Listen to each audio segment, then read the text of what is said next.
and founder of Justice for Bruce's Beach, coordinated the Juneteenth event. She and attorney George Fothery, a partner at the law firm of Sidley Austin with a robust pro bono practice who has represented Black Lives Matter Los Angeles, are both with us today. Our two guests were instrumental in the fight for justice, equity, and reparations. They will discuss their work, our country's history of oppressive eminent domain practices, and the future of Bruce's Beach. Could each of you tell us how you got involved in Bruce's Beach? George? Thanks, Terry. I'm excited to be here, and it's always a pleasure to see my good friend, Ms. Kavon Ward. For me, it started the same way that it started with a lot of folks who were compelled to get involved. I read an article about Bruce's Beach in the newspaper.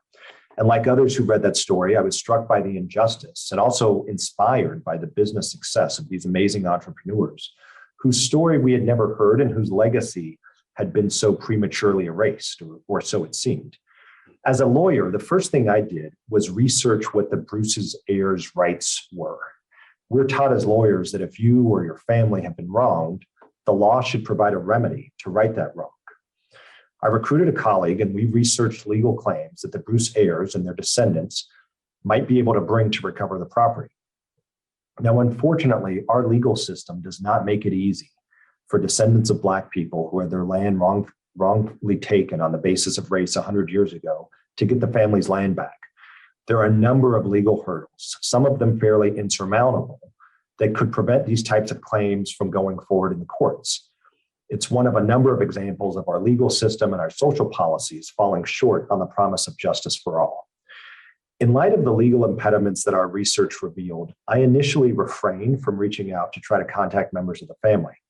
The last thing I wanted to do was try to awaken a hope for these folks who were already burdened by the injustice done to their great-grandparents and their great-great-grandparents.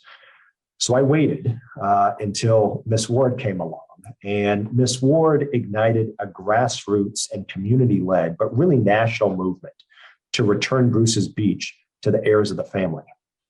Now, once Los Angeles County had determined to return the land,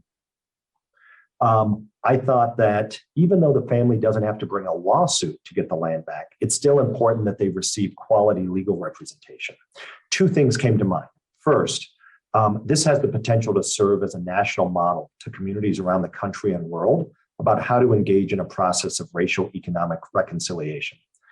My second thought was there's going to be some folks who don't want to see this happen and who may try to stop it.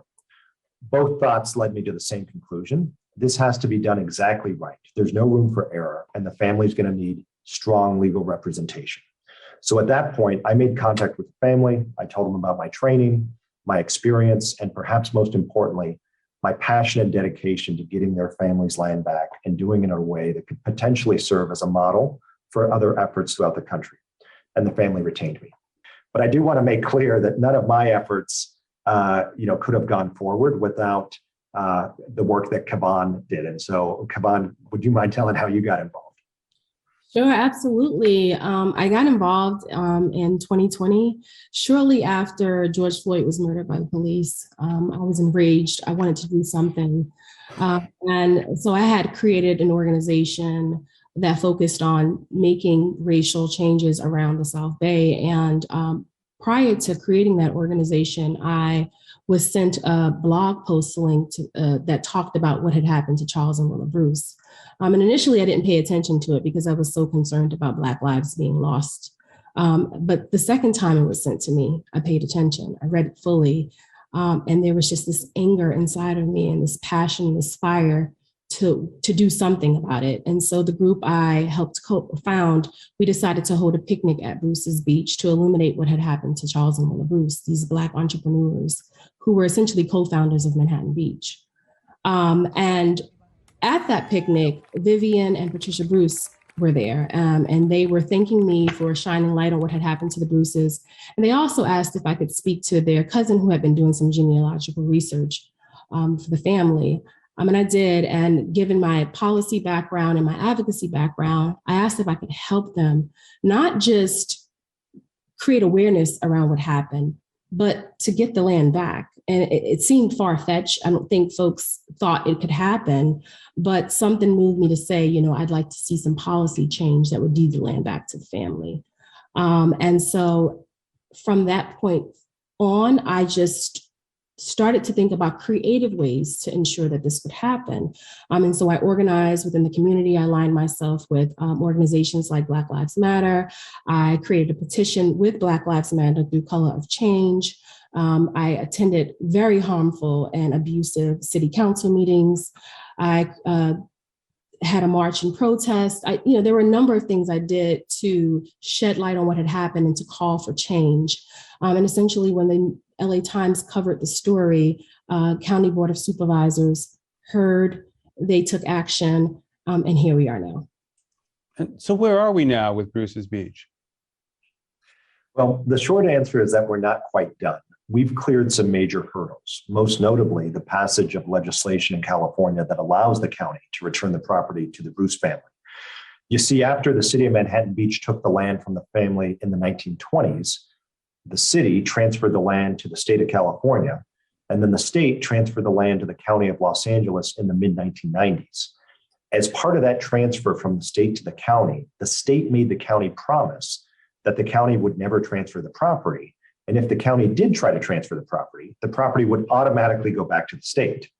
So this past September, the governor signed a bill that clears the way for the county to transfer the property back to the family. And at the end of last year, the state and county formally amended the deed to the property to remove the transfer restrictions. So those are both important milestones. There's two big things going on right now. First, as we always expected, a lawsuit has been filed to prevent the county from returning the land to the family.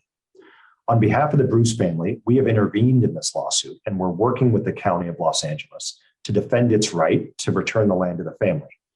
There are hearings scheduled for the case in February, and we're confident that the county will be successful in defending the lawsuit.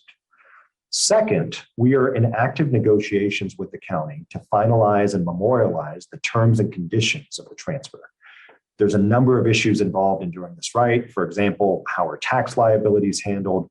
What indemnifications or protections are provided to the family? So we're working through these types of issues with the hope of having the property returned to the family by spring of this year. Now, because we're in the middle of both the litigation and the transfer negotiations, I'm reluctant to get into too much detail, but my hope is that you'll consider having us back once the land has finally been returned to the family. That sounds exciting.